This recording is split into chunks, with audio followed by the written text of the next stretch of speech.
Hello guys, welcome back to our channel, Edu and Migration. My name is Tin and I'm the registered migration agent at Edu and Migration. Welcome to our channel and live show tonight.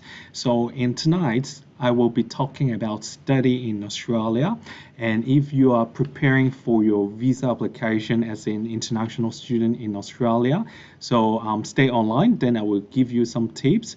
Or if you want to come to Australia as an international student, I will give you some basic information, some general information, and what you need to prepare and how long you should prepare for the visa application or school application in tonight's live show. Okay, let's get started. So in today's migration show, I will be talking about different reasons why you want to come to Australia to explore more about study options and probably different visa options in Australia, and some main destination in Australia, and what would be the tourist destination in Australia, and nearby countries and visa options, as well as what for the main topic for student visa, what do I need to prepare, what kind of documents or information, and how much I need to prepare to support my visa application. And I will also give you some updates if you are planning to come to Australia after your visa has been granted, what you need to prepare for the vaccination proof, or what you need to do before coming to Australia, and of course some information about us from Edu and Migration, who we are and what we can support your school application or visa application. Even though you are probably not in Australia, you might be from everywhere in the world. You might be currently living in Taiwan, Hong Kong, Brazil, Thailand, then we also can help. So first of all, I would like to show you a video that provided by Study Australia about some information or student experience that's from the current students. Okay. Welcome to Australia, where you're always welcome to embrace our lifestyle while you learn from the best and the brightest, where innovative ideas and clever collaborations are always welcome, where you're welcome to join our world-class institutions and all they have to offer in the most unique classrooms on the planet. Welcome to new adventures, near and far, where you're welcome to thrive, to explore your limits, as you set off on a journey towards making your dreams and aspirations a brilliant reality. Australia, welcome. Yes, welcome to Australia. So this is the short video that provided by Study Australia about the benefits of studying in Australia. So first of all, Australia has been very famous for the high quality of lifestyle here, and the pleasant of the climate here is not very cold or not very hot. So the climate here is quite pleasant, especially for Brisbane, the sunshine state in Australia. So different cities or different states, they have different climate types. But we based in Brisbane, so Brisbane is quite famous for the good weather here. And of course, as an international student, you will have the right to study and work in Australia during your studies in Australia. So for those who would like to experience the Aussie life, of course, you might want to get some job during your studies, and this is allowed under your student visa. The good news is under current post-COVID situation, so the Australian Department of Home Affairs, they don't limit the working hours for international student visa holders, which means you can work unlimitedly. But of course, I think for student visa, the main purpose for you to be in Australia is to study. So we don't encourage you to work under the student visa. But if you would like to experience more and you have the opportunity to work, then of course you can try. And the last one is for the education quality, because most of the Australian universities have quite good ranking globally, especially for the Group of A university in terms of the overall ranking, but as well as some subject ranking. A lot of university in Australia has performed really excellently in the global ranking, such as from the QS ranking, from the Times ranking, or from the Shanghai ranking. So four big reasons why you can study in Australia. And second one is about the cultural diversity. So as most of you might know, so actually Australia is a kind of immigration country from its history, because we have a large community from different backgrounds in Australia. So we have people from Asian country, we have people from European countries, and we have people from Latin American country or from the Pacific Islands. So the cultural diversity here in Australia is quite good, and you can experience different cultures while you study in Australia. And I think this is one of the most important factor when you design to study in one specific country. So this is for cultural diversity. And for safety, because Australia has been quite safe, because I think one of the reasons when you choose to study in a overseas country, most parents or by yourself, you would like to know about the safety, whether it's safe to study in Australia, or whether it is safe to walk around and then to travel around. And Australia has been ranked as one of the safest country in the world, because honestly speaking, in Australia, we are not people are not allowed to have guns. So this is why Australia has been very famous for its safety for international students to study in Australia.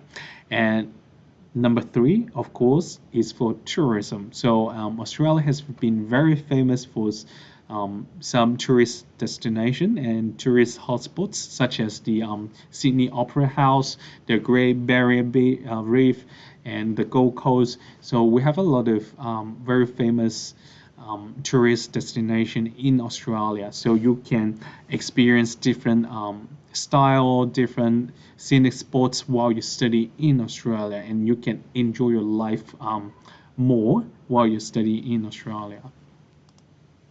And now I will move on to some popular study destination within Australia. So of course, top one probably you have heard about is Sydney in New South Wales. So basically in Australia, we have six states, six different states and two territories. So we have New South Wales with capital city as Sydney, and we have Victoria with the capital city of Melbourne. We also have Queensland as the with the capital city of Brisbane. We also have another very beautiful city in Queensland, which is Gold Coast, and it has a lot of different people from Japan, from Latin America, from Brazil as well. So Gold Coast, because it is really beautiful, so people or international students can enjoy their studies while also enjoy the beautiful scene in Gold Coast. We of course will have Perth from Western Australia, Hobart from Tasmania, so as well as Canberra from the Australian capital city territory, and we also have Darwin from the Northern Territory. So we totally have six different states and two territories in Australia. So within Australia, we have some scenic spots that I just mentioned: the Great Ocean Road in Victoria, Uluru in Northern Territory, Tasmania, Opera House in Sydney, and Cairns for the Great Barrier Reef. So this is some very popular, famous tourist destination in Australia, which you can explore while you are on a student visa. And I will show you some nearby countries Actually, Australia, I think the nearest country will be New Zealand or Fiji, but some iconic countries nearby as well. We have Indonesia, we have Thailand, we have Singapore and Malaysia. It's not that close, but of course, but it's not that far as well. So it would take around probably 6 to 7 hours flight from Australia to Thailand, Singapore, and Malaysia, but it also depends on where you depart. If you are traveling to these countries from Northern Territory, it might reduce the time, but if you are traveling down in Brisbane, in Sydney, or Melbourne, it might take you longer time to arrive your destination countries. So now I would like to categorize into 4 different visa types that if you would like to come to Australia, depending on your purpose. So if you just want to experience Australia in a short time as a tourist, of course you can choose to apply for a tourist visa, which normally will give you the duration of 12 months validity, but each time you can stay in Australia maximum for 3 months.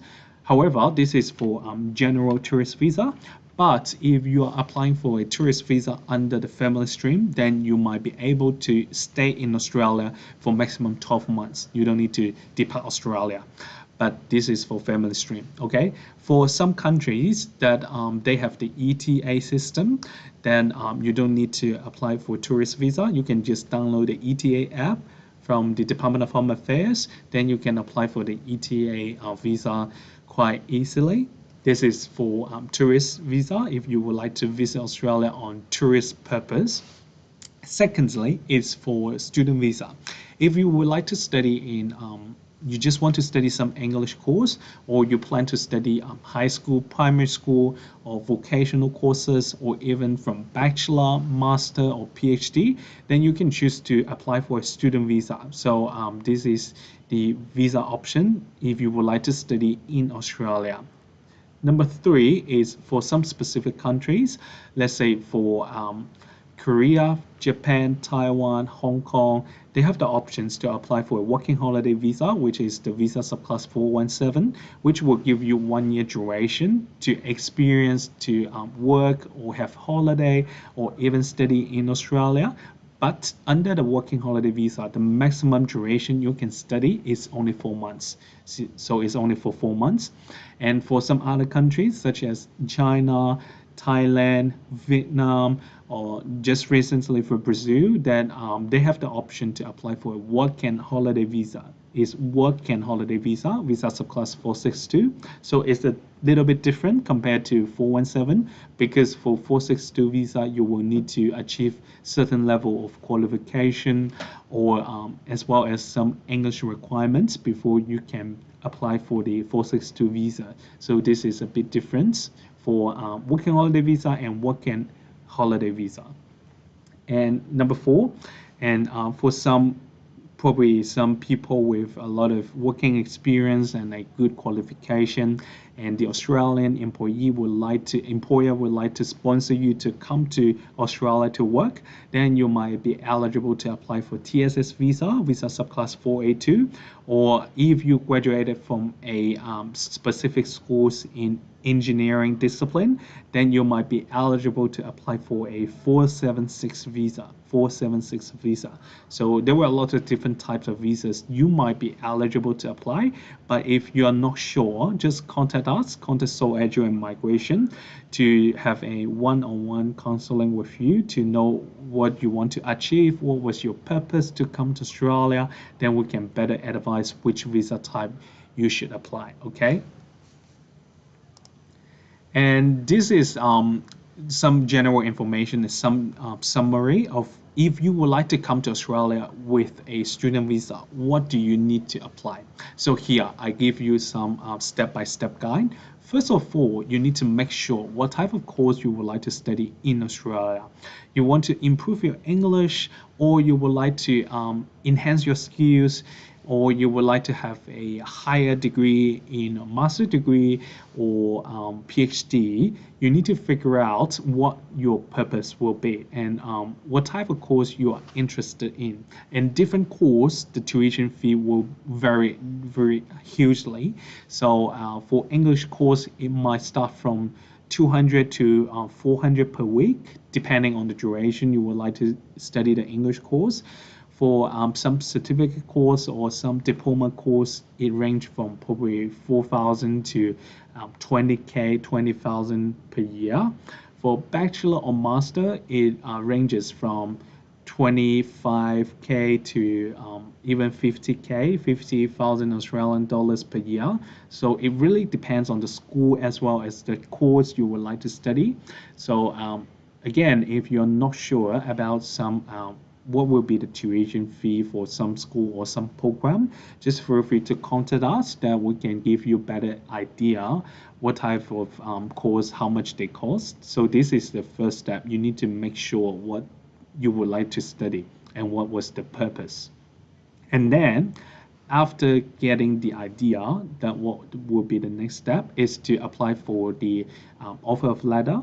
So you can apply for the school or the course you want, but of course you need to satisfy certain documents or requirements or English requirements. Let's say if you plan to come to Australia to study a master degree, so in most scenario you will need to have a bachelor already, no matter in your home country or in other country. So this is the academic requirement to have at least a bachelor degree if you would like to study a master degree for majority of the universities in Australia. And then you also need to achieve certain level of English. So generally speaking, for most programs in Australia for bachelor or master, the IELTS requirement will be 6.5 with no band less than 6.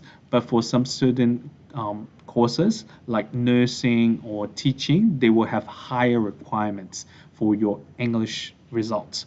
So for nursing, you will need to have IELTS 7 in each band. For teaching, most schools, they will require you to have an IELTS 7.5 overall with no band, with speaking and listening higher or equivalent to 8, reading or writing equivalent to 7.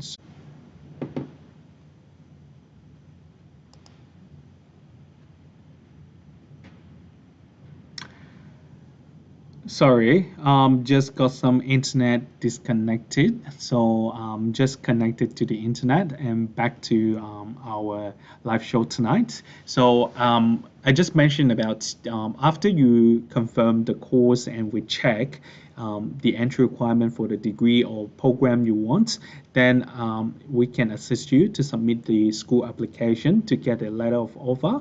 And on the letter of offer, normally they will put the initial deposit you need to pay and to accept the offer. Then once your acceptance has been finalized, then you will receive a confirmation of enrollment, which we call COE, from the institute you choose. Then with the COE, then we can apply for the student visa. So without the COE, unless in very limited circumstance, you can't apply for a student visa. But after receiving the COE, then and prepare different type of documents, then we can submit the visa application. One thing I would like to remind is for the insurance. So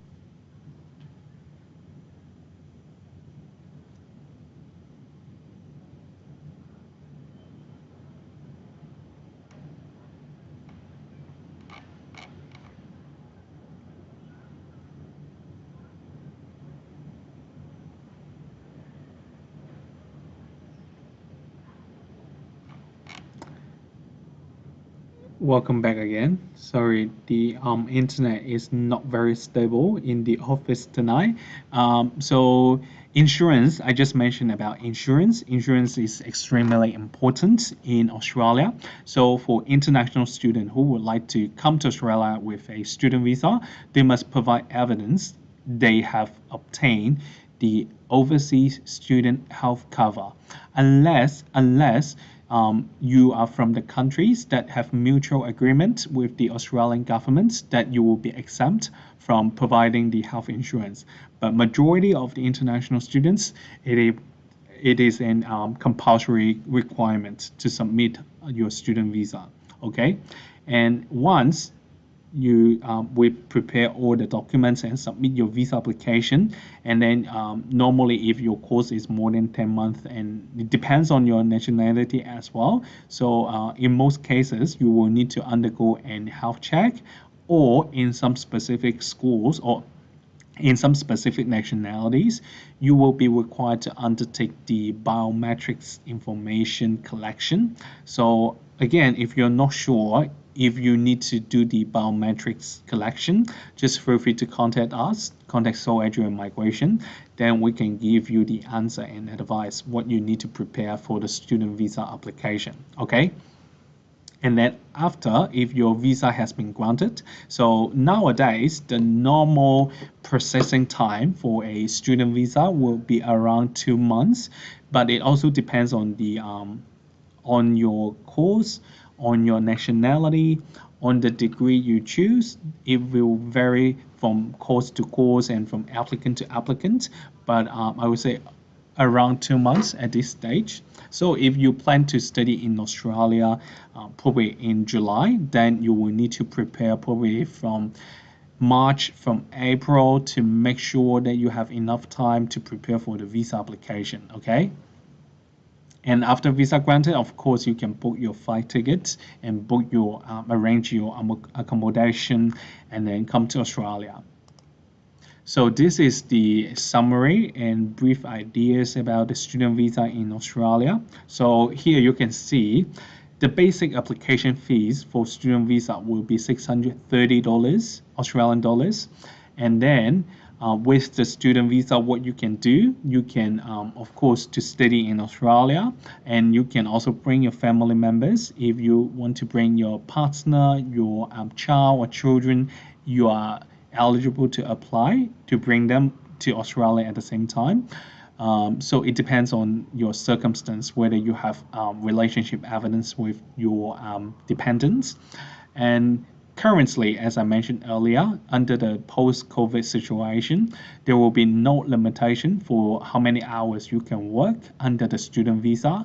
But if back to normal before COVID, you can only work 40 hours per fortnight. 40 hours per fortnight. So which means if you want to calculate average, is no more than 20 hours per week, but no more than 40 hours per fortnight. Okay. And then with the student visa, the Department of Home Affairs, they do have some visa conditions you need to comply with. So which means you need to remain enrolled in a course in Australia. You need to maintain OSHC, the Overseas Student Health Cover, or fall into one of the exemption categories, and you must be more than 60 years old. So the minimum age to apply for a student visa will be at least 60 years old. And if you are under 18, let's say you would like to come to Australia to study primary school, high school, or English course, you need to have a welfare arrangement. Whether you are coming with a guardian, or you are living in a homestay, or you are living with one of your relatives. So this is for under 18 applicants. And then if you're applying for a student visa in Australia, they will have another extra requirements for your current status in Australia. So I won't talk too much details about the last one, but if you are currently in Australia and if you are interested to apply for a student visa, just feel free to contact us or just comment in our YouTube channel, then I can answer your question later on. And this is the summary of the steps. So first step, choose your which school, which course, and which city you would like to come to Australia. And then we will help you to apply for the school without any charge. So we're providing a free school application. So this is our unique selling point as well. And number three, if you have decided to come to Australia and you satisfy all the requirements from the letter of offer, then you can accept the offer, pay the initial deposit, and then the school will issue you the confirmation of enrollment, and then you can arrange the overseas student health cover as well, and then we can prepare for student visa application. And once done, then your visa is granted, then you can prepare your arrival in Australia. So one of the most frequently asked questions is, If I'm applying for a student visa, do I need to provide financial evidence to prove I have sufficient funds to support my stay in Australia? So this one is very important, and Australian government, the Department of Home Affairs, actually they have designed a system which is what we call SSVF, Simplified Student Visa Framework. So they have categorized all the countries in the world into three different levels, level 1, 2, 3. At the same time, they have categorized all the schools in Australia into three different levels as well, 1, 2, 3. If you are in level 1, which means you are the least risky country or least risky schools. If you are in level 2, this is medium. In level 3, which means you are the highest risky country or highest risky schools. So when you come to Australia, when you apply for a student visa, the Department of Home Affairs on the system, on the IMI account system, they will automatically identify your nationality as well as your course provider. They will combine the two risk level together. If the risk level combination is more than 4, which means it's high risk, then they will require you, it will be compulsory for you to provide financial capacity documents as well as English language documents. So these two documents will be compulsory. However, if the combination of your nationality as well as the course provider is equal or less than 4, which means it's low risk combination, then at the time of application, it is not compulsory. It is not compulsory to provide the financial capacity documents as well as the English language proficiency documents. So you may ask how I can know what's the risk level for my country or what's the risk level of my university or school. So the Department of Home Affairs, they have designed a website for each visa subclass. So under visa subclass 500 student visa, then they have a tab called Step by Step. So when you click Step by Step, they have this option, Document Toolkit Checklist. So when you open this page, you can put your passports, which country you are from, as well as the education provider you're going to study at. So this is if when you type and search and display evidence, if it shows compulsory for financial capacity as well as English language proficiency, that means the combination is more than 4. But if it doesn't show here, which means the combination is less or equal 4, which is less risky. But of course, if you have the ability, to provide evidence for your duration to study in Australia, then you can provide the evidence to, let's say, your saving or your income statement to prove. Okay, let me just quickly give you some recommendation for some schools and institute that we cooperate with to have better ideas what you can choose to study in Australia. So there will be some group of 8 universities which has high ranking in the global ranking. And of course, if you just want to come to study in LA course, which is the language school, or some vocational school, of course, you can also choose to study so. All right, so let me just put into I will just quickly go back to the presentation with full screen and give you more ideas about some document checklist. So to apply for a student visa, there will be some documents that is compulsory. First of all, will be passports. Passport is compulsory. Secondly, is to have a valid COE. COE, as I mentioned, is the confirmation of enrollment from your school provider. Number 3 is student insurance, unless you are exempt from providing it. Number four, it will be your statements, the GT statement. GT means genuine temporary entrant.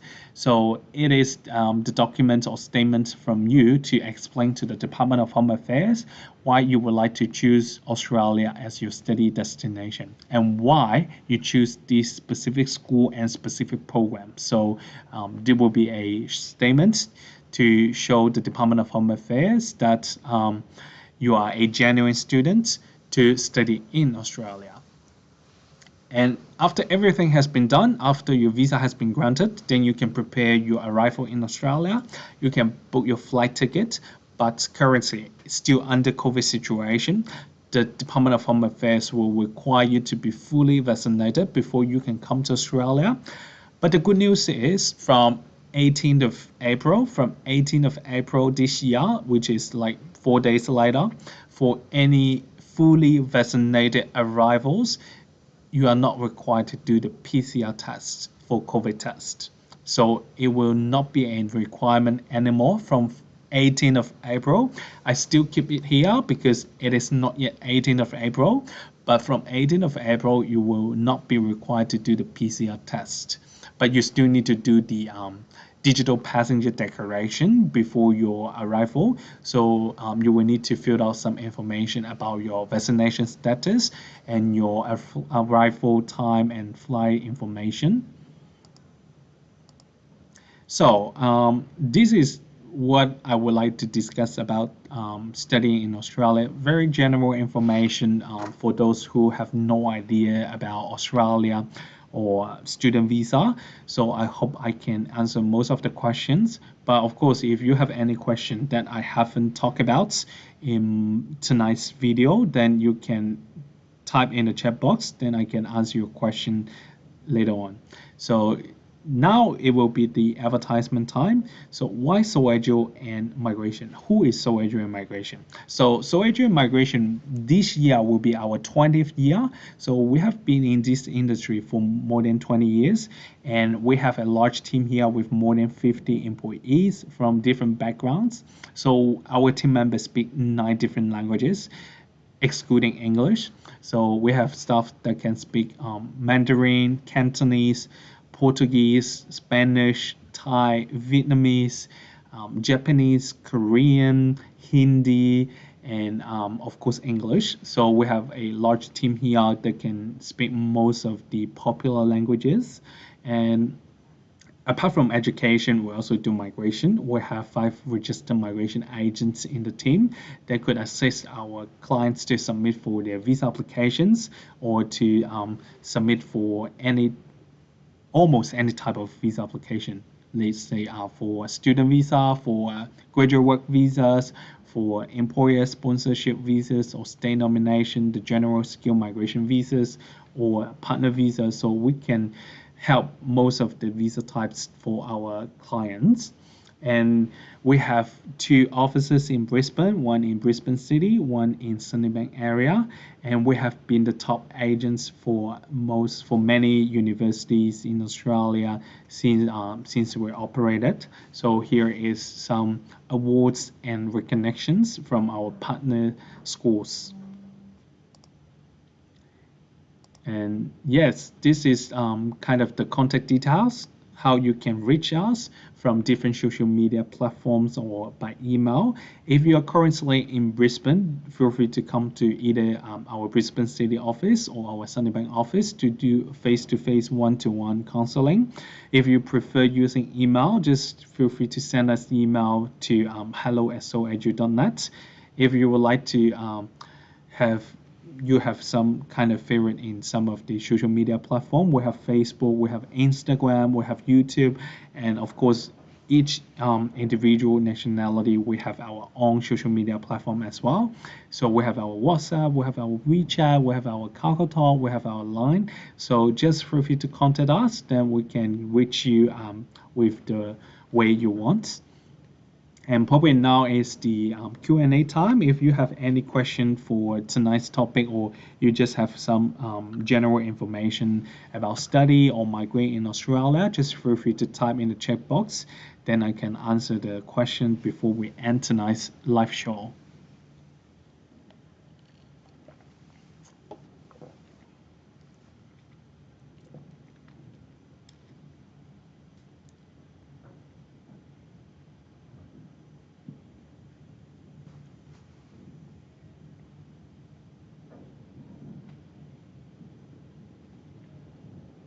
Or probably if you would like to reach us later on, of course, feel free to do so by one of the social media method or just come to our office face to face. All right. So this is the end of tonight's Teens Migration Show. Thank you for watching and feel free to be in touch with us. If you haven't followed, subscribe our YouTube channel yet, please subscribe and like our channel, then you won't miss any upcoming videos or new videos. See you next time, 2 weeks later. So I will do the live show twice a month. So the next time will be 27th of April, same time, 7 to 8 p.m. Brisbane time. And I will see you 2 weeks later.